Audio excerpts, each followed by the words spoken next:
and welcome once again to Chaotic Riffs Magazine. We can be found on the web at www.chaoticriffs.com. My name is Jason J. Rock Houston, and this is a Rik Fox Story with Rik Fox. This is part 5. Today we're going to be talking to Rik about his time in the reserves, the state reserves. And before we get into that, Rik, last time when we finished up with part 4, we got a little bit into the fact that when you were working in the movie industry, that you one of the things you were involved with, you were a prop master. And of course, everybody's heard the current news story that involving Alec Baldwin. So I was wondering, before we get into your time in the reserves, we could talk a little more about that, as far as explain what exactly that is. And did you have any? What was your training as far as that? Okay. Well, I started out, just a set PA, an assistant. Yeah. And quickly, like one of my first jobs, I got escalated right into the prop department by a frantic woman calling. I took a course to teach you about how to be in the film business and be kind of a set production assistant. Yeah. And I finished their course, and I would get readouts of various productions, looking to they're gearing up and what like that. And I got this woman called me up and said, I need you right now, And this is back, we had pagers. Yeah. And no cell phones. So I went to their office and just kind of by the seat of my pants, I got into this production and working with props. I'm fairly, what's the word I'm looking for? Capable. Resourceful. I'm a fairly resourceful guy, so I can figure things out pretty quick. Yeah. And you kind of fake your way until you make it, kind of thing. The prop essentially in film terminology is anything that helps move the scene along that an actor will touch. Okay. As opposed, and sometimes that crosses over, like into set dressing. If there's a map on a wall. Yeah. And an actor walks over and touches the map. Wow. That map now is categorized crossing over as a prop because he touched it. Interesting. And if there's something like a pen holder or something on a table or a desk, and the actor just improvs, picks it up, and starts delivering their lines. Now that piece of set dressing is now a prop. Wow. Okay. Yeah. So essentially, anything the actor touches and holds is a prop. Yeah. And again, that crosses over into wardrobe. If the actor's wearing a wristwatch and they touch it, I mean they're wearing it, but if they make some reference to it, like they look at it and touch it with their finger, now it's a prop. So you kind of cross over into other departments with that. Oh, amazing. Oh, okay. So anything they touch is essentially a prop, and I had to figure all of this stuff out as I was going along, and I eventually wound up working with a guy who was. He was an ex-U.S. Navy, what they call a river rat. These are the guys that rode around on the mud boats up and down the rivers. Oh, wow. Vietnam and the Navy, like that, and then they patrol the rivers with these little gunboats. And then I think he did some work as a state cop or state trooper or something. And then, so he's got military and law enforcement background. And I worked with his company. It wasn't always easy. I wound up being the guy's scapegoat a lot. Wow. If there was something on the prop truck that he couldn't find, he just immediately would start yelling and throwing stuff everywhere, and I'd have to clean it all up. Oh, wow. Yeah. So I was always in the wrong place at the wrong time when he just didn't have the right temperament for that. Yeah. Sometimes he'd apologize later, sometimes he wouldn't. But the money was good. Yeah. So yeah. So we worked on a lot of movies that went right to video. We did I did a TV series based off of the movie Air America. Yeah, I remember we were talking a little bit about that. Okay. Yeah. Well, so I worked with Lorenzo Lamas, who was on the TV show Renegade, and some other really good actors. The late Scott Plank, I had a pleasure working with, and he was a great guy. I would every once in a while I would spot like an error or something in the script, and you can't. It's not my department to approach the director and point that out. Yeah. So I had such a rapport with Scott that if I saw something that says we're supposed to be shooting day for night or night for day, yeah. and I tried to, Scott goes, you know what? Just bring it over to me because they're not going to tell me anything. Like, they're not going to talk back to me. You know, so he said, if you notice a discrepancy in the script, he goes, just pull me over and point it out, and I'll take care of it. Yeah, and when you're working in my own experience of like taking TV production classes in college, you know, like your experience, you know, with musical instruments and that, and in the recording studio, that comes into play because you know there's all kinds of different things you can have to do on a film set, you know, from audio to video, and so some of that stuff I'm sure came in handy. Yeah, you know, and then of course we also crossed over into the armory section, which is firearms. Wow. You know, and you know, Air America was gun intensive. It was a lot of firearms. There was a lot of flashback scenes to Vietnam, and then there was, you know, essentially the two characters were Navy SEALs. Okay, yeah. And they were running this civilian airline that would pick up guests and bring them to this fictitious island, South American island of Costa Perdida, like that. And you know, every week was new guests. It was like the Love Boat. Lorenzo, when he was on Howard Stern, he said it was like a cross between the Love Boat meets the A-Team. Oh, wow. Wow, I can see that, yeah. It was different. There was a different guest every week, and it was gunfire. And nobody hit nothing. So. Yeah, that's going to be my kind of final question for this subject, which is you're dealing with a lot of firearms, you said, on that show, and I'm sure like anytime anybody would handle guns on the set, there was a certain protocol that you'd have to go through. There is. We'd have safety meetings. We had safety meetings every time there was a helicopter in the episode, because we would go from our set in California. What the heck was it? It wasn't Santa Clara. Was it? It escapes me at the moment. Okay, that's all right. Yeah. But we go over to the airport in Camarillo to do like the actual flight line stuff. You know, whether it was actual planes landing and taking off, things like that. So we'd go back and forth like that, and then so there was safety meetings for any of the aircraft. Watch out for the tail rotor; those things will kill you. And we had safety meetings with guns, with all the firearms. And we used, variations of the M14 and M16. We had, AK-47s. Those kind of. I had my own.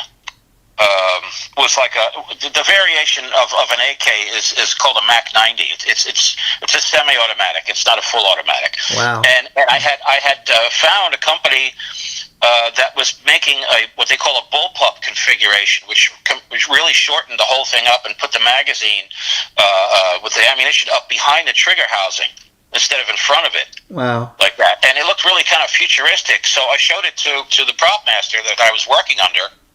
And he thought it was pretty cool looking. So we brought it to an armory that he worked out of, and they made a mold of it. So now we had rubber guns, like that. And if they wanted to rent mine, I'd have to license, rent it out to them. And I made a couple of bucks on the side renting out mine. You'd have to have them blank fire adapted. Wow, wow. They put an adapter inside the front of the barrel. Oh yeah. And you use special ammunition. It's just like powder charge, and so it looks like you're firing, but nothing's supposed to come out of the tip, except of course the blast of the when you fire it. Yeah. Like that, to charge, and then that was that. And I had various other firearms that we had an episode where there was a Russian sniper, so I created a whole entire ghillie suit. And I supplied some of my own stuff, so I was able to make a few dollars on the side when they rented stuff from me for the productions, like that. But yeah, there were times where we would have shootouts inside a building, and it was a lot of echoing because there was a lot of tile work, tiled floors, tiled walls, high ceilings. Hearing. Everybody had to have hearing protection. Yeah. No doubt about it. And I'm walking around with like 4 to 6 AKs strapped on my shoulders. I had a belt on with I'd say about 3 pouches, about 12 inches deep, full of ammunition. Weighing me down. I mean, this is like heavy stuff. Yeah. And we're like behind the camera, and they're having this running gunfight. And of course, in between each shot, when the director yells "cut," we got to get in there, and if if they're not going to look at the floor, we got to sweep up all the brass. Yeah. Like that.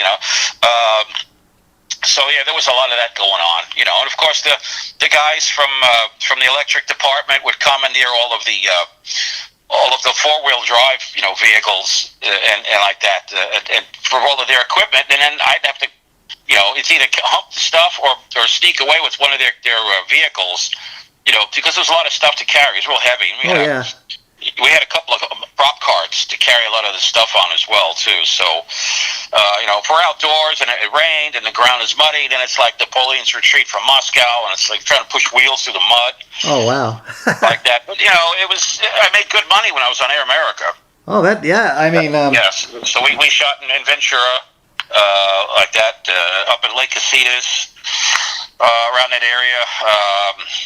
You know, and then we did stuff, like I said, that went straight to video stuff. Yeah. So we worked with a lot of stars like that. So. Oh, cool. Now let me ask you, Rick. In regards to the Alec Baldwin incident, I heard him. He's going to be doing an interview later tonight, and they played a clip where he says he didn't pull the trigger. I mean, we don't really know what happened, and I'm sure it was an awful accident. He didn't mean to kill anybody, but do you believe when he says I didn't pull the trigger? Do you think a gun could just go off from your experience? You know, I can't speak for him. Yeah, I mean, we weren't there. We had 2 misfire incidents on Air America, and one I was loading a small like an M14 with a shortened barrel. I had it. We were indoors. We were in a supposed to be a hotel room. Okay. And I had the barrel pointed down at the floor. I'm crouched down. I'm almost kneeling on the floor. Wow. And I had this thing like between my legs. Okay. And we're getting ready to go hot. And I put the blanks in, everything like that. And I don't know how. My finger was not on the trigger. And the thing went off, you know, of course, which is going to startle the shit out of everybody. Of course, yeah. And nobody's got their hearing protection on, so we're all going to go, whoa, you know, like.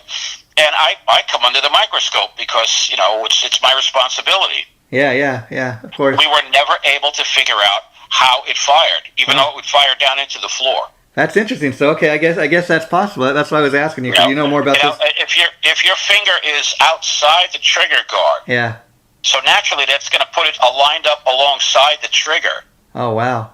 There is probably the most slightest probability that a side of your finger that comes into contact with the side of the trigger could set it off. Yeah. You know, if it's a real tricky trigger, that might happen. But these things are supposed to be inspected and taken apart, put back together like that. You know, when the guns are done being rented, we bring them back. Yeah. You know, to the place where we rent them from. That's their responsibility. Wow. Okay? Wow. You know, now, and if I hand off a weapon that's hot to another prop guy working with me, you know, and he's supposed to know all this too. And if he's holding the weapon pointed up when we're outdoors, and it goes off next to his head, and he doesn't have his hearing protection on. Oh wow! Yeah. It's out of my hands. It's in his hands now. Yeah. And we'd have to find out if his finger was near the trigger. Amazing. Oh, that's kind of interesting. Okay, so now let's get into talk about.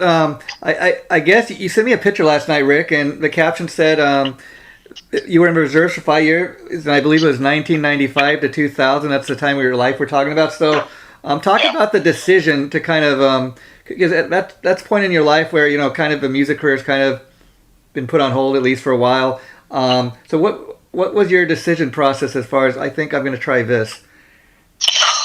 Well, you know, I come from a military family. You know, my father, my uncles, and relatives were in the military. I was the only one so far that wasn't, you know, and I was pursuing music and entertainment and all of that. And they used to have in Los Angeles this what they called the gun show. Was out in Pomona, at the Pomona Fairgrounds. And with that, they also had various static displays of the military. The Marines would have a setup there, and the State Reserve would have a setup, and the Military Vehicle Collectors Club would have a setup there. There was all these static displays. So, you know, I was walking around looking at all of this, you know, and of course the State Reserve is always recruiting. They're always looking for people. Yeah. And I said, you know, I was looking at their setup, and it was a communications setup, essentially. It was, you know, a radio command group, communications. And And I said, if there was a way we could get around my hair, Yeah. I think I'd probably join. And the first sergeant, he goes, I heard something about. I said, you can wear a wig while you're on duty? Is that true? He goes, let me look into that. Okay. I said, if I can do that and wear a wig while I'm on duty, then I'm in. Wow. And sure enough, he looked into it and came back with, we can accommodate that as long as you look like you're military grooming and it's all tucked under the wig, then we can do that. Wow. And I said, all right, and this was kind of like my way to give back, Yeah. And do something in the military without actually being on the front lines, So we were based out of Los Alamitos. Oh, right by where I live. Wow. Yeah, it's near Seal Beach. And there's also a Marine unit on that base, and a lot of hangars and helicopter hangars, and it's an airstrip there. So that's where we would meet once a month. We'd drive down there, and I was the first recruit in my unit to fulfill my TA-50, which is all your gear, your uniform, your pack, all your materials, all the essentials, things you're supposed to have. I was the first guy to do that, so they thought I was pretty gung-ho. And they brought me in as an E4, which is a corporal. And especially if you have some kind of skills. That bumps you up a little bit. So, like I said, if you're a pilot, they can bring you in as a warrant officer, and there's also either ex-military guys or ex-law enforcement or current law enforcement. They can do MPs. It was all different, different factions functions that you could serve in there with, and we were out of the Office of Emergency Services or Emergency Operations, and we were a Communications Electronics Unit. And that's kind of strange ironic, because my uncle in the Marines in Korea, that's what he did. Wow. And so, Rick, I think you told me in a previous conversation we had that you were also at some point like an emergency technician. Is that correct? What do you have to define emergency technician? Well, like working on an ambulance or something. I don't know if that was, I can't remember if that was you or somebody else. Oh, you mean like an EMT or something? Yeah. Not me. Okay. David Lee Roth was a licensed EMT. I know that. I must have read something maybe and confused with you. Yeah. But no, I and my wife were trained by LA County Fire under the Community Emergency Response Team program. Oh, okay. That's what I. That's called CERT, and they're probably in most 50 states. And what we would do is we augment the authorities, kind of like the shortstop to fill in the hole. If there's an emergency, like earthquake, fire, search and rescue, now they're adding other things like terrorism, things like that. It falls under FEMA, which falls under the DHS. Oh, wow, interesting. Okay. Department of Homeland Security. Yeah. So all the agencies are kind of like, forming alliances and working together. So when the guys who are real busy on the front line taking care of the main emergencies, somebody's needed to go fill that hole, and that's where we came in. Oh, wow. You see, and the same thing applies with the State Military Reserve. It's a civilian volunteer faction, but you swear to the U.S. Code of Military Justice, you wear the uniform, you salute the flag, and you do some light training on the parade ground, but you don't carry weapons.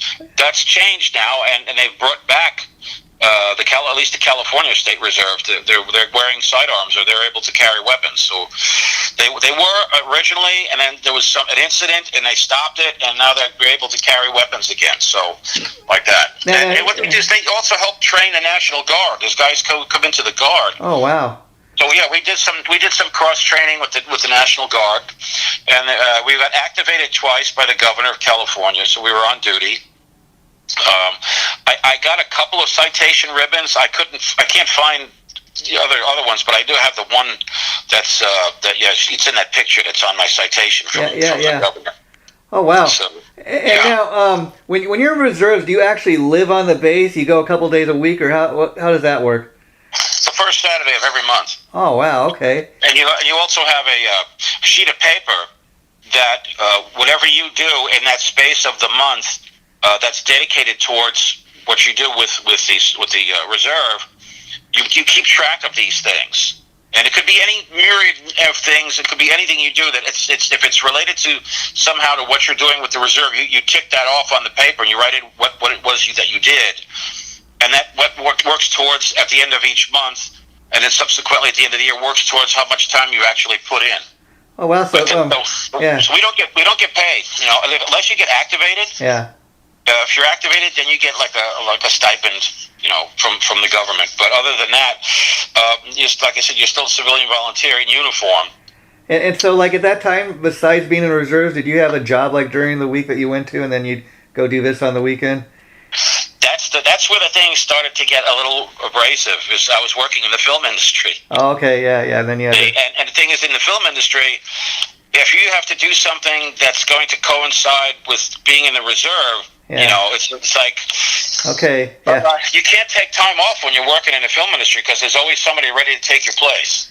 Yeah, so like, how do you survive during that time? Because again, you're in reserve, so that's kind of got to take priority. But I mean, was it hard to make a living at that time? No, I was working in the film industry. I mean, I see. Okay, so you just do it when you could. Yeah. Yeah, I mean, we don't often shoot on weekends. It was a rare occasion, but we're shooting in the film industry is usually Monday to Friday. Yeah, and so during this time, like, were you at all feeling disappointed about like your music career kind of faded, or do you kind of have in the back of your mind, maybe I'll give it a try again, somewhere down the line? Yeah, it got to a point in the early '90s where I was just really getting disappointed, disillusioned with the whole shebang, and I wasn't fitting in. Some places I didn't fit in even when it was happening, but even more so, when the whole Seattle thing hit, and I didn't want to compromise for that. And it just got to a point where it wasn't fun anymore. When it's not fun anymore, you get out. I mean, part of the reason I enjoy telling your story, Rick, especially like what we're talking about today, is because you didn't do like a Vinnie Vincent where you kind of disappeared for 20 years, nobody hears from you. I mean, you got on with your life. You said, okay, well, the music career is kind of on pause, but I got to find something else to do. And you got on with life, and I think that's what makes you a survivor. That's why you're still here. And in a way, it worked against me too. Yeah. Because we didn't have the internet then, like we do now. And if I take a personal hiatus away from the music scene, well, then you've fallen off everybody's radar. They don't know what happened to you. You're gone. They move on to whatever the next thing is happening. So true. A decade later, you come back in, and the first thing out of everybody's mouth is, "Oh, this guy hasn't done anything in years." Well, they don't know that you've been working in the film industry. They don't know what you've been doing all this time. They think you fell into a hole, and now you're going to try and pop back in the scene again. Yeah. And I found it. There was some adversity and difficulty in trying to get back into the music scene around 2012. I was also doing the Renaissance fairs, and representing my Polish ancestry and all of that, and the film industry. And then by the time of 2000, the state reserve wasn't really a challenge anymore. It was kind of getting boring. And one of my prime motivators was, this is right after the Rodney King riots. Oh, wow, yeah. And I'm living in Hollywood, and I'm seeing the columns of smoke getting closer from south, LA, getting closer to Hollywood.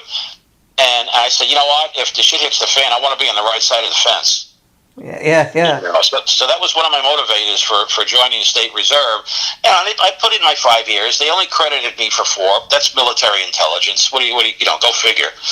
And then by 2000, I was like, all right, well, I've got as far as I can go. Yeah. I'm not really. They wanted me to. I was going to go for my next stripe for E5 to be a sergeant. Oh wow. And to do that, I have to go up to Camp Roberts, which is in Central California. Yeah, I got you. And I'd have to spend a week or two there, orientating to get my, whatever my testing is to be, my stripe. Yeah. And it's at that point, some of the other guys, the officers in our unit were like grumbling about, like, why does he get to wear a wig? They found out, after a while. Yeah. And I always looked military groomed when I was That's what matters. On duty. Yeah, that's what matters. But now let me ask you, like, this isn't actually like you're in the military, as you say. I mean, it's kind of a branch of it, you said, but like, are you considered a vet? Do you get any kind of benefits from your time in the reserves or anything? I'm glad you asked that, because I've asked that question myself. I said, asked other guys I knew that were in the service, or at least in the state reserve. And I said, yeah, we were civilian volunteers. Some of you guys are actually ex-real Army. You've got DD 214 forms, when you leave the service. Yeah. I said, but I don't. So where does that put me? Am I considered a veteran or not? Yeah. And the answer was, did you wear the uniform? Yeah. Did you swear to the U.S. Code of Military Justice? I said, yeah. They said, you're a veteran. Wow. So wow. Yeah. I don't get veterans benefits. Yeah. Like active duty, because we're not considered an active duty branch. Yeah. Yeah. We're just we're an augmentation of the actual real service guys.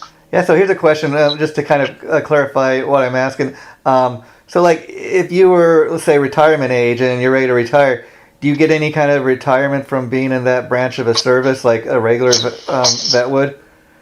Not to my knowledge. Oh, okay, interesting. A lot of stuff has changed over the years. Yeah. Every once in a while, if we see like a display that has, the state reserve set up, have their recruitment booth, I'll throw some questions back and forth at them. But they seem to have gotten a lot more stricter than when I was in.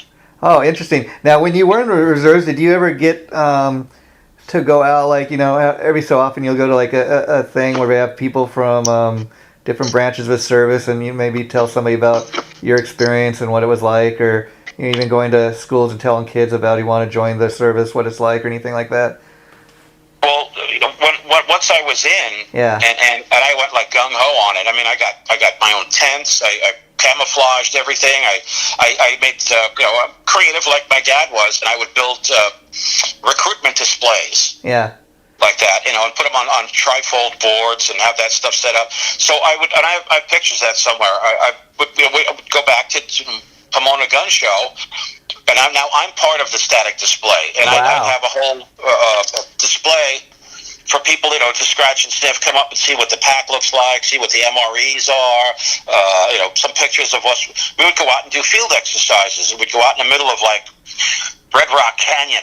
Up the 14, or in the desert areas like that. Yeah. And we would set up, the tent with all the camo netting. We would do past emergency traffic exercises like that. Sometimes we'd cross train with the ROTC kids, and they would try and sneak up on us at night, raid our camp, things like that. So we did stuff like that, and we were adult advisors for the LAPD for the Hell Weekend. The kids who were thinking about joining the LAPD, wow, like that. And we would be there as adult advisors, and we got to use the rappelling tower and things like that, and give the kids a little grief. So so there were kind of occasional little other perks. That's kind of cool, because at that time, then, when you're doing stuff like that, it's kind of come full circle to, when you were recruited, and you're kind of doing that for somebody else, telling them your experience. Right. And we have some people, see our display. If they're impressed enough, and they have, a real interest in the military, but, not like active military, then, we get some recruits come in, and we had a lot of privates, a couple of corporals, me and a couple other guys, and then, the rest is sergeants of various, ranks of sergeant, and then you got brass, you got all your, from lieutenant on up, like that. And now, Rick, I was reading that your rank in the reserves was E4 corporal. So, what exactly, if you got that rank, what does that get you? What does that mean? Well, you're considered as an NCO. That's a non-commissioned officer. Oh, okay. And so you're above a recruit, you're above a private, and you're just below sergeant, which is 3 stripes, which is E5. So essentially, a corporal will run a unit. A sergeant will run a unit, and a corporal will be his assistant. Yeah. Like that, And so when the sergeant has to go off and do something, the corporal takes over and tells the unit what to do. And so I was also reading that you were a radio operator, communications NCO. What exactly does that mean? And you operate a radio, obviously, but how was it decided that that's what you were going to do? Well, that was part of it, since we were part of an electronics communications detachment. Oh, okay. So we go in there on Saturday morning. You set up the radio, all the antennas and everything, and then you pass traffic, and you see if there's any traffic, communications traffic that is going back and forth between any of the branches, like that. And when you open, essentially, it's called you open the net. Okay. and then see if there's any pertinent traffic that needs to be passed. You keep notes of everything, handwritten notes and all of that, and then you close the net. Oh, okay. And now, when you joined back in '95, Rick, I mean, what was the procedure as far as joining? I mean, did you have to was there certain requirements, like you had to be a certain weight or you had to be a certain height or all that? Like, was it very important that people were in shape, or what was that process? Yeah, within reason. I mean, there were a couple of heavy set guys. I guess the laws were the rules were a little more relaxed back then than they are now. They've, like I said, they've tightened up a little bit more. So there are not weight requirements and things like that. But yeah, I mean, I was fit. Oh yeah. And part of the reason I'm asking is, it's just kind of something comes to mind. Like, and I was kind of curious, so. From a guy that has been in the music and the film industry before you joined up with the reserves, I mean, I think anybody, I know me, if all of a sudden I join up for reserves and I'm thrown into all this training stuff, I mean, was it kind of like, did your body take a beating, like you're real sore for the first couple of weeks while you're learning all this? Because, I mean, you're really going through some tough training, aren't you? No, we didn't do any heavy physical stuff. We did some light parade ground, marching and stuff like that, but we didn't really do anything heavy. Oh, I got you. Oh, interesting. And so, what was what did you enjoy the most about that time of your life? Being in the reserves, going there on those Saturdays. Learning a lot from the guys who are in the service. When you get to rub shoulders with guys who are actually, in it doing stuff. You get to hear their stories, you get to take their advice, what to look out for, things like that. It's a little. You get a little bit of wisdom off of the guys who were there before you. Oh yeah, that's like anything in life. But was there any wise guys, like anybody that didn't get along with other guys, or everybody pretty cool? Well, that kind of stuff doesn't last long. There's no room for that. Yeah. So, I mean, we all got along. We joked and stuff like that, or we hung out. Maybe when we're not on duty or whatever. But no, there's no place for monkey games like that. Yeah. And have you stayed in touch with any of those guys from that time? Over the years, here and there. But as you start to drift apart, you kind of everybody goes their own way, and you lose touch with people. So so they don't have any kind of reunions or things like that. Not that I'm aware of. No. Right. Now, of course, I moved out of California, so I have nothing to do with any of those people anymore. Yeah, and then we should let people know. You sent me a picture last night. We're going to post on our page when this gets posted for people to see at this time when you were in the reserves, and the picture is kind of a list of announcements of people getting some awards, and you're on that list. So talk a little bit about what the award was for. I believe that was for Operation Steady Hold. It was one of the exercises that we had to do. We were activated by the governor. Well, I think it was Schwarzenegger at the time. Oh, so you have to drive down to the base and you sign in, and you're there for the duration, for however long they need you, a day, 2 days, 3 days, like that, and you rotate, taking naps on a cot, or you have your meals, and then you have, when you're on the air, you're on the radio for X amount of hours, taking traffic, passing traffic, taking notes, and everything that you do when you're done gets an all-after review, and everything gets sent up to the brass upstairs, and they review, what you did, why you did it, how you did it, and I got what they call attaboys, which is, not so much as a promotion, but you get a recognition that, from your superiors and your officers that you did a very good job. It was just, more than just what the job calls for. You kind of went above and beyond. Yeah. They liked that I kept meticulous notes. There was one incident where we were cross-training with the National Guard, and they went out to Catalina Island, and just did like an urban exercise. They weren't carrying weapons, but these guys had no proper radio protocol on how to speak properly over the radio. Wow. They were talking as casual as you and I are. Amazing. And I'm responding back to them with an acknowledgement of what they're saying. And then I would use proper military protocol, and they would be like, yeah, that's what I meant, like that. So these guys are a little loosey-goosey with military procedure as far as their communication language over the protocols, over the radio. So, I took notes of all of this, and they, that goes right to the officers of the National Guard units. And did you get to learn from that. Did you get to invite your wife or anybody to the award ceremony to kind of see you receive this?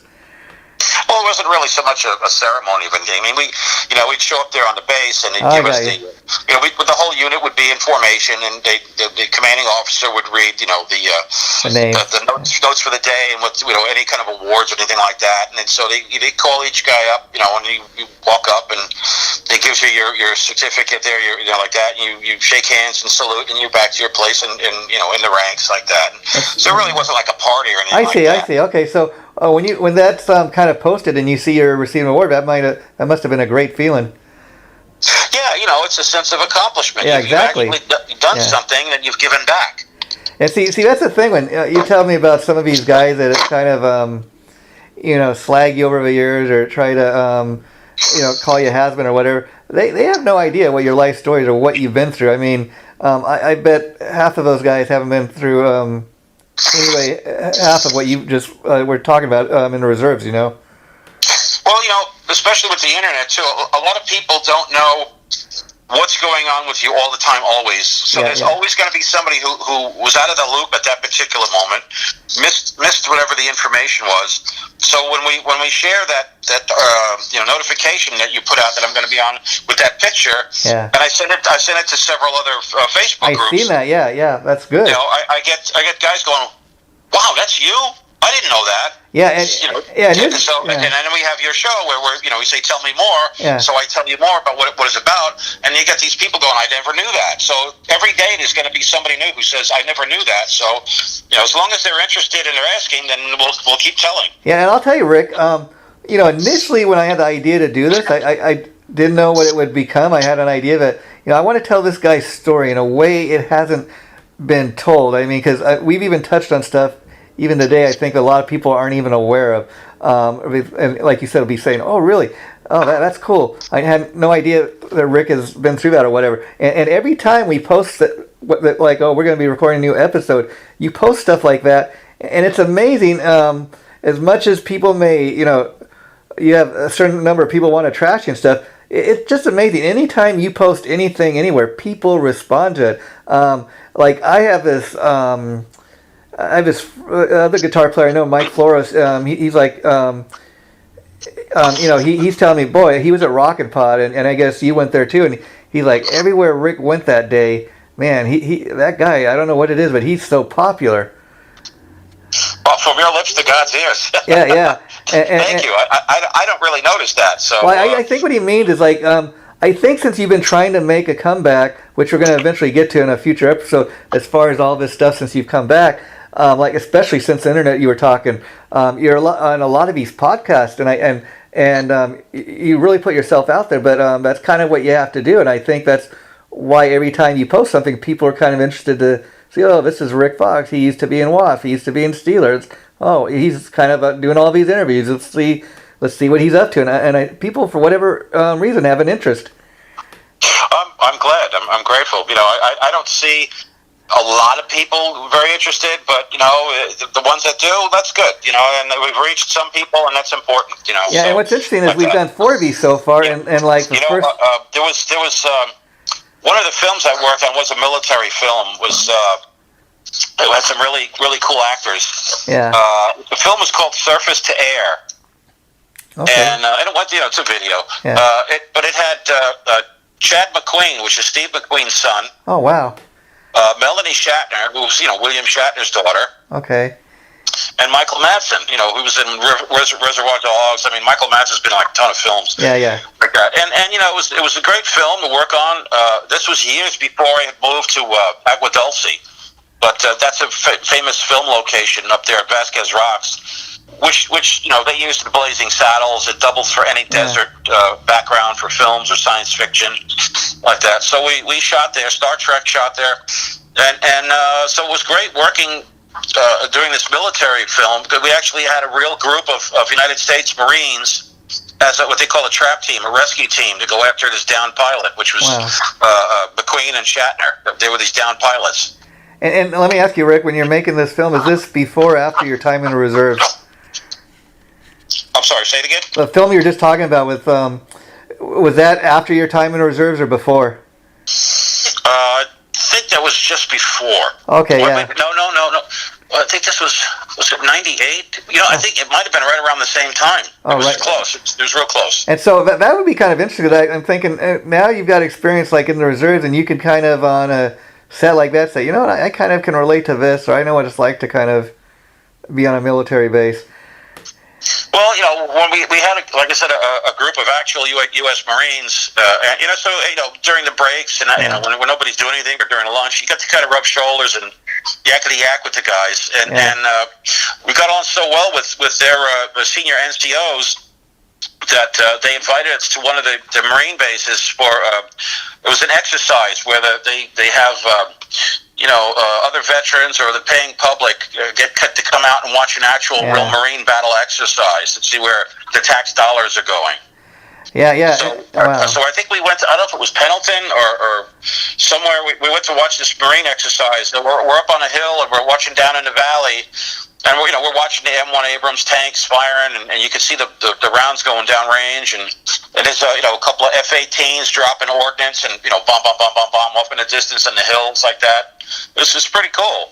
Yeah, wow, that sounds really cool. Now, and then by the time your album is the reserves, it's the year 2000, and so you're still working in the film industry, but also 2000 around the time internet starts kind of becoming really big. So what's the point, like, when you first get wind of this thing called the internet?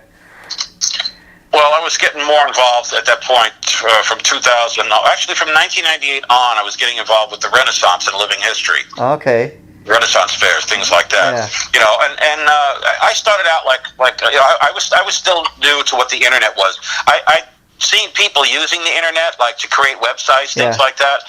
And my first introduction to watching over somebody's shoulder, I felt like intimidated by the internet. I was like, how can people know all this stuff? I mean, there's so much to learn. Yeah. And I started out living history like a lot of people do. As a pirate. Yeah. Because pirates are cool, pirates are fun, and I grew up watching all the swashbuckler films with Errol Flynn and Tyrone Power, so it was natural for me to just start doing that stuff. Yeah. And I joined another group that was represented Renaissance era Spain, the time of the Armada, and you just start learning history. You start reading up and doing research about what was going on at that time in the world and what role you're playing in there at that time. And so I was with a rather large group. It was like 40 to 50 of us. And we had the Royal Spanish Court, representing King Philip of Spain and Maximilian the Emperor and all of that. So we got pretty popular. I got involved in their stage shows. We do choreographed stage shows and like theatrical acting, with comedy. Everything was funny like that. It was like something you'd see on a Mel Brooks film. Like that. Yeah, and so and some sword fighting, things like that. And so I was doing Renaissance fair, living history stuff. And as I'm seeing all these other countries or nations of Western Europe, I'm noticing that there was an absence of Poland, and Poland was the largest land empire at the time in that era of Europe. So I said to my father, I said, what was going on with Poland at that time? And that's when the doors opened to Polish, Renaissance and Baroque history to me, and where I learned about the Winged Hussars. And that's where you started going by the name of the Winged Knight, right? Since then? Well, that's more recent. I just started doing that within the last 5 or so years, maybe. But see, it's funny, and as a result of everything you've been involved with on the internet, that's another thing. When the name Rik Fox comes up, people always kind of associate you with that, as they should. So that's kind of cool. Well, I was looking for something that people can latch on to and remember, and I've tried. When I started to ease off of my doing the living history stuff, I still wanted a way to cross promote my Polish ancestry and the Knights with music. Yeah. And I we all know that Ronnie James Dio was really into the whole medieval thing with the knights and swords and castles and like that. So we were kind of like kindred spirits in that regard. Richie Blackmore as well. Yeah. We have an affection for that early era of history in Europe. So I figured, well, what can I add to my name that would make it something kind of like what Ronnie would do? Yeah, and I just put the Winged Knight of heavy metal, because if I put Winged Hussar, nobody in America knows what that is. But if you put the word knight, everyone knows what a knight is. Oh yeah, yeah. So, Yeah and then they'll look that up, if they're so predisposed to look up what a winged knight was, and they'll see hussars. I have various imagery on my stage clothing that shows winged hussars, or a suggestion or a hint towards what they wore, by what the fabrics are on my costuming. I have my clan coat of arms on my vest, things like that. So they're icebreakers. They're interesting things for people to go, well, what's that about? And what's that about? And what's that about? Being a winged knight of heavy metal, just seemed natural. And that's cool because it gives you something else besides your musical career for people to associate with you. It's like one more thing to kind of talk about it and talk about all this imagery and stuff with the knights and stuff. I was curious. Did you ever get into the band Manowar? I mean, because they kind of wore all those neat looking costumes and stuff. Well, that's a good question. I'm actually friends with Ross the Boss from originally from Manowar. Oh, he's a cool guy. I've known Ross going back to New York, when he was in the Dictators. Yeah, he's a real New Yorker. And have you heard any? We're friends. We're friends to this day. Yeah, and I've been when I first heard that first Manowar album, Battle Hymns. Wow. Oh, this sounds like a soundtrack to like a heavy metal, medieval movie. Yeah, I guess that's what it was supposed to be kind of based on. But Ross the Boss, you mentioned the Dictators. I've interviewed him several times over here. Super cool guy, super New York type guy. And besides being into music, he's got this baseball business, this batting cage that he owns, and he's all into that. And really super cool guy. But the Dictators, they put out this new single not too long ago, and you should check it out. It's called "Let's Get the Band Together," and it's a cool video. And I love the fact that the song is just so simple. It says what it is. Him getting the band back together, and their drummer now is Albert Bouchard from Blue Oyster Cult. Yeah. I was reading something about that he was putting back, another lineup of the Dictators. Yeah, well, it's worth checking out. I guess they're working on some more new stuff. That's what Albert told me when I interviewed him. So I'm digging what they're doing with that. Pretty cool. And I got to ask you, Rick, just to let people know, kind of. When you and I record these episodes, I kind of get a lot of my research off of your Wikipedia, and I got to tell people if they've never checked it out, that's a good place to go because tell me how accurate do you think that is? Because it's pretty it's kind of really pretty to me when I read it. It's like telling your life story, and it seems pretty accurate. Yeah, there are actually rules and regulations on how a Wikipedia page is supposed to be structured. Uh-huh. So I had help put mine together so it doesn't look like, you wrote it yourself. Yeah. You have to have it written in such a way that it's written about you instead of by you. Yeah. And I have a friend who was actually a Wikipedia or he's like these people who watch over the pages, over the sites, like an editor. Yeah. And every once in a while, this idiot would come along and hack into my Wikipedia page and try to use a fake ISP number to get around being tracked to find out who did it. Yeah. But he'd always graffiti up the same parts. My time in Wasp and my time in Steeler. Wow. Like that, and I know who it is. He keeps just saying the same thing over and over again. And then my page was what they did was my friend Mickey he had my page flagged so that if there's any activity on it, he'll get a notification. Yeah. And then he'll tell me, they try to get onto your page again, and they are able to go back and restore your page to what it was before somebody got in there and started rewriting it. Yeah, that's good to know. Because part of the reason I'm asking is I've gone on pages like, for example, I went on the Wikipedia for Mark Stein, who's the lead singer from Vanilla Fudge, and his Wikipedia is nowhere near what yours is. I mean, it's got like two little sections. I'm like, man, this guy's he's got a long career. How is his Wikipedia not longer? But some are like yours are really, really, informative. It just kind of depends, I guess, on who's a page owner. Yeah, some guys have a lot to say, and some guys don't. Yeah. But what I like about yours, because so many, like you said, over years, so many people tried to trash you and trash, that you were in Wasp and stuff. And if you want to know anything about Rik Fox, that's a good place to go. In fact, I've kind of tried to go in chronological order doing this, and so with episode 5 today. We're kind of at the point where, that time when you're in reserves, and that's kind of what I wanted to talk about. So That's how I've been getting a lot of this information. Yeah, there's also I have a Wix website on a Wix.com website. Oh, okay, that's That's interesting. So yeah, so when you leave the reserves, you decided in 2000 it's time to move on. What did you immediately do after getting involved with the Renaissance stuff? I mean, what was the point when you decided you were maybe going to try to get back into music? Well, I was still doing film work, Okay. in the film industry, and once in a while that might collide a little bit with the Renaissance stuff because you got to stay on until the last scene, and they say cut, and everybody's cut for the night. Yeah. And sometimes with the Renaissance fairs, you got to kind of get there like Friday afternoons, around before the sun goes down, as people start setting up on Friday evening. Oh wow. For the fair, the festival on Saturday and Sunday. So this started to kind of rub my prop master the wrong way, and he was like, "When are you going to quit doing that stupid stuff?" And if you're going to disrespect me like that, Yeah. and you're going to be ignorant about it, then maybe I shouldn't be working with you. So I worked with him a few times a little bit after that, but I get to a point where, look, you either going to have some respect for me or this ain't going to work. Period. Yeah. So like I said, from 2000 until about 2010, 2011, I was doing a living history thing. And it wasn't just Renaissance fairs. We would do military timelines, which was a little bit more serious. Yeah, it was not so touristy. Okay. Like that, and it's an actual.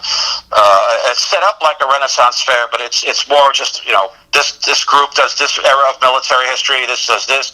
So we would do the old Fort MacArthur days down in San Pedro. Wow. And it was every military representation from like ancient Rome up to the Gulf War. Yeah. You had World War II, Spanish-American War, Scots, like I said, Romans, Civil War. That's another big one. You'd have your Union and Confederate camps like that. And they would have little battle reenactments and things like that. And so, being that, I'm representing the 17th century military history of Poland, it's Southern California. People don't know what that is. Yeah. It's huge in Europe. And I imagine when you're a lot of these events, a lot of these are events that maybe people don't even know about ahead of time. They just kind of accidentally walk up upon it. Oh, what is this? Well, Polish is not a real big subject or an interest in Southern California. Yeah. Southern California is mainly, Spanish and Mexican. So anything that's related around that or that they can set up in nice weather is fine. But, 17th century Poland, they did a lot of battles in the winter in the snow when the lakes would freeze and the rivers would freeze. Yeah. So you can get over them. And they had wooden stockade forts. Wow. Well, the only thing they use wooden stockade forts in America are for Civil War or American Revolution, and that's like mostly back east. Yeah. Like that. So I picked my ancestry to display, and I've had a lot of guys, walk up and look at our stuff, and they said, "Man, I got to hand it to you. I couldn't do this. You picked a really interesting part of history. Yeah. But it's like you're swimming upstream with this stuff on. So, my hat's off to you." And over time, we eventually get recognized, and we got a lot of awards. A lot of firsts of things we did in America. The first Wayne Hussar representation in any parade in American history in the New York City 2002 Pulaski Parade. It was never done before. Yeah. Like that, and so we get recognized for this stuff. And then, of course, other groups start to pop up doing the same thing. And you think, well, we're all going to be friends on this. And they're like looking at you like you're competing against them. Oh wow! So it's a competitive thing again, and what I kind of dig about all this stuff is, you go from being a musician, very early on in life, and you did that for a good portion of your life, and that, it's a lot of this like setting up your gear, getting ready for the concert, checking, doing sound check and all that. Does the equipment work? And then you're doing this type of performance, and then you're working in the film industry, so. All through your life, you're doing kind of different types of performance art, and it all comes together somehow, and it's just like at the same time getting different types of performance experience. And it's a lot of physical labor involved. So yeah. People don't realize that. A lot of physical labor, like that. And what was I going to say? Doing the Wayne Hussar thing, it's like, you have armor. You have a tent you got to set up. I mean, we had a huge tent. You have all of these accoutrements, the weapons, the swords, the axes, and saddles, the costuming like that. You have to be at a meeting in the morning, and there's a meeting in here. There's a lot of work, a lot of physical work put into it. So, and then you're on your feet all day. Yeah. Talking to the crowds, giving dissertations like that. So, you have to really, the reward is in itself. What you're doing, what you're bringing to the table. Like that, and you get Polish people come out and they've never seen anything like this, and they look at what you're doing and they thank me for representing Polish history. Yeah, I would imagine so. That's a reward right there, Yeah, wow, that's amazing, and again, it's kind of cool, like that people coming to see that because it's probably like they tell you, it's like nothing I've ever seen before. Wow, this is really impressive. Well, they've never seen armor with wings on the back, so you get historically ignorant people who come up to you and go, "Wow, when did the Indians have armor?" Yeah, because they see, the Plains Indians would use a lance that was lined with feathers, or they're thinking of the feathered war bonnet. Yeah, and with the wing, the feathers going down the back, and they see this, they go, "Wow, when did the Indians wear armor?" And it's like, you got to bite your lip and take a breath, and be kind and be careful, and you explain to them, that this is not American history. This is European history. Yeah. The Indians didn't wear armor, like that. And then you get these idiots who really want to provoke you and talk about how the Poles were stupid to charge German tanks on horseback. Oh wow! So I had to research that event. and learn about what that particular battle was and how it actually happened. And it's essentially a propaganda story. It didn't happen. The Polish cavalry did not charge tanks. Yeah.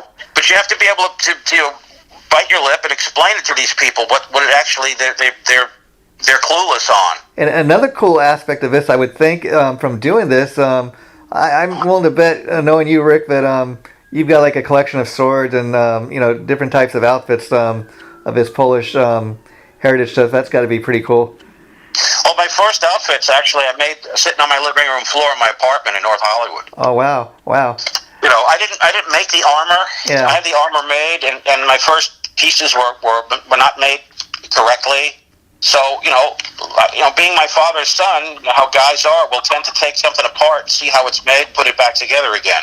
I mean, even from your early days of being a musician, you told me that you made all the band's outfits and stuff. That seems like something you've always... for the bands I was in, like Sin and stuff. Yeah, if they don't have anything to wear flashy, we'll talk about it, and I'll wind up making some kind of costuming. I'll help the others. I was always the guy who was helping everyone else do something. And then later on, I'd get the shiv in the back for it. Yeah. Wow. But yeah, I made a lot of my own stuff because it's not readily available. They have this stuff over in Poland. Yeah. But when I started doing this, and the internet was still young, I'm not fluent in Polish, so I was looking at various websites in Poland. Everything's in Polish, so I couldn't understand everything that was there. Yeah. Hell, I couldn't even know how to get to the next page, because it's all in Polish. Yeah, wow. We couldn't order that stuff and send it over here, like that. So this stuff started to happen over the top, huge course of time. Yeah. Like that, and you make friends like that, and people start to recognize it. They say, "Hey, maybe I can help you with this, or maybe I can help you with that." And so I have a library full of research books. I've inherited my late father's library. I don't speak a lot of very fluent Polish, so it's hard to understand a lot of the stuff that ain't in English. It was kind of like my goal to put this out there for the English-speaking people who don't know what it is and wouldn't understand it if it came from Poland, because they don't understand Polish either. Yeah, that's pretty cool. And then another thing I was reading on your Wikipedia that came up sometimes in the 2000s, when you started like doing all this other stuff, like doing interviews and stuff. One of the first things you were involved with, I think, was for VH1. It was a Motley Crue special, and I think it was Vicky Hamilton that recommended you to VH1. Hey, talk to Rick. He's friends with Nikki. What do you remember from shooting that? That's exactly what happened. Yeah, wow. I got contacted by the production company with VH1, And they said Vicky Hamilton recommended you because you were there back in the day and around Motley Crue, and it was that special they did on Motley Crue. And so I went to whatever the hotel was that they had it set up. You sit there in a chair and they have the lighting and they interview you about it, and they just put friend and what they call in the lower third, which is the bottom of the screen when they're talking about who's speaking. Yeah, and it didn't have like Rik Fox from Wasp and Steel, musician friend. Which again, when you're dealing with people in the entertainment industry, they have the attention span of a gnat. So you really have to nail them down to make sure that they get the information right. Because once the production's done, they're not going to go back and correct it. You know.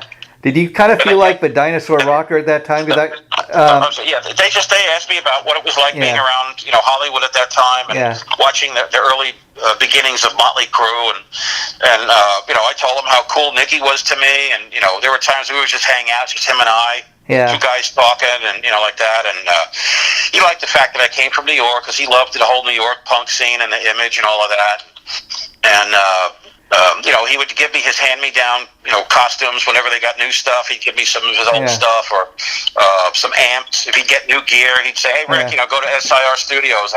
There's a cabinet sitting there for you with your name on it." He didn't have to do that. No, he didn't. And you even told us last time about the story about how he went after somebody trying to use a sin name. So that's pretty cool. Yeah, Nicky was real cool to me.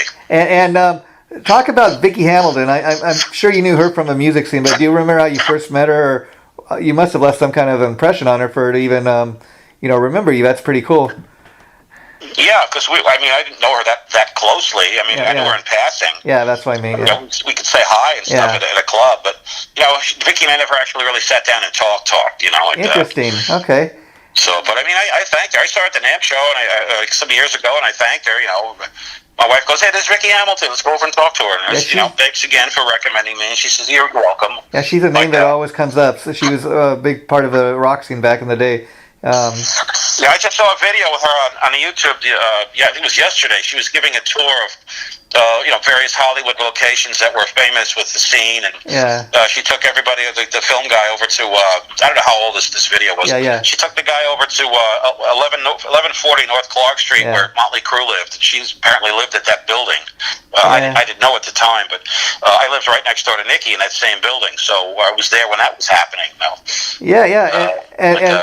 I guess a good place to wrap this up for today, Rick, is I've been seeing a lot of stuff on the fact that Blackie Lawless has announced his 40th anniversary tour. Obviously he's got the right to do it. He owns the Wasp name. But what do you think, in fact, he's going out there where he's the only member of Wasp, really, from the original band? Well, good luck to him. What does that tell you? It's not the original Wasp. It's not any other variation of Wasp. Like you said, he's the only original member. So is it really Wasp, or is it a solo act with the guys he's been playing with over the years who do what they're told? Yeah.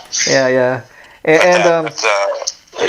saw a YouTube infomercial. He's doing the narrating. Like that. So. I see the traffic paths over on the various Wasp Facebook pages like that. Some of the European fans are all gaga about it. And the girls, of course, are losing themselves, wetting their underwear. Well, what's interesting to me is he gets paid a lot more money to do these big European festivals, and so it's really been years since he's even played the U.S. I guess he thinks maybe for the 40th anniversary, it's worth doing, but we'll see. I'm kind of interested to see if he's able to pull it off. As far as if COVID gets in the way or anything, we'll see what comes with that. Yeah, it was my understanding that he didn't want to do any tours in the U.S. because the venues were not big enough. Of course, he has a very volatile temper. And the slightest little thing will set him off, and he'll cancel a show. Like that. So there's that whole attitude thing. So there was a lot of various reasons why he didn't want to do U.S. tours. And he's much more. You go with your strengths. He's much more popular and loved in Europe. So Europe's going to kowtow and bow down to him and give him whatever he wants. I'll take out all the brown M&Ms out of the bowl because Blackie says so. Yeah. Well, Rick, I enjoyed talking to you once again, doing the Rik Fox Story Part 5. I'm going to try to post this next week. We'll let everybody know when it goes up. And then we'll be getting in touch with you in a couple of weeks to do part 6. But if I don't talk to you before, have a great holiday season, and we'll be hitting you up again real soon. Well, you too. And what's going to be in part 6? I don't know about that one. Well, I'm kind of what I want to go with this is we talked a lot. Next time I was going to talk a little bit about the Renaissance stuff, but I think we kind of covered that. In this one, I want to kind of get it to kind of bring it up to current date. So eventually, where I think kind of ending this is kind of get back to where you're doing all these podcasts and doing all these events on the internet, and then kind of talk a little bit about. I know at one point you were in like a UFO, a Deep Purple, and a Montrose tribute band. Talk about those, and then kind of. Here's a teaser for you. I got a couple of projects coming up. Sure. I've got. There's another boxed set coming out in next year, 2022, on the Numero. It's the Numero group, and it's another one of those Hollywood box sets of all these bands, with cool. demos and things like that. And one of my songs was licensed. This is going back, I don't know, about 4 or 5 years now already. We're still talking about this, but it's been taking a long time for them to get all the ducks in a row. And I'm told it's going to come out next year and like that. And then I got approached by over the internet by an artist in Norway called Stian Pian. Oh, wow.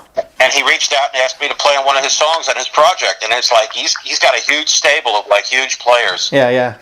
So it's similar to what I did with the Jim Crean thing. Yeah, and then I also knew you did a project with Ed Gage, who I've interviewed a couple times. He's a pretty cool guy. And so before we wrap everything up, I kind of want to bring up to kind of all these things and let people know, talk about some of these things in detail and kind of really shine a light on it. And so that's kind of where I think we're headed. And when we get to that point, because I don't think a lot of people know you were in a Deep Purple tribute band or a Montrose tribute. I think that those would be cool things to talk about. Or the UFO. Yeah, the UFO, Strangers in the Night. So we'll be sure to focus on all that. You take care, my friend. All right, have a great Christmas holiday and New Year's, and we'll be talking to you soon. Okay, bye-bye.